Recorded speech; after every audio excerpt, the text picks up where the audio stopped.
era ekyo nkisabye essaawa zo basalete kufulu nyingire ngira ntuula mu ofiisi ssebo paka gavumenti eneesalawo netulonda kikibadde kirowoozo kyange bakama bange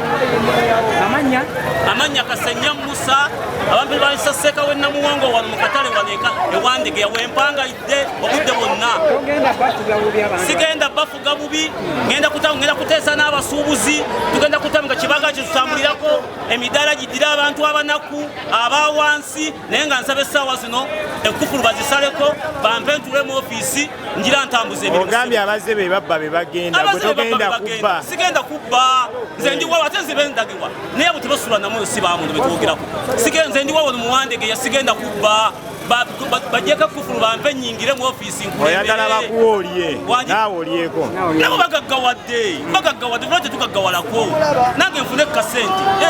kwate munenda bampe ntule mu ofiisi omuntambuze emirimu honorable minisita nyabo mukyala Nabbanja mukyala Kisaka nsaba bannange mumpe nange mbere nga nkulemberako byebigambo byange abewandege yambangala naye nga nyera balumiri wange ngenda kukola ki ngenda kubeera nga ntambula mu mbeera banjagala nnyo bonna bola mu katale bweyitawo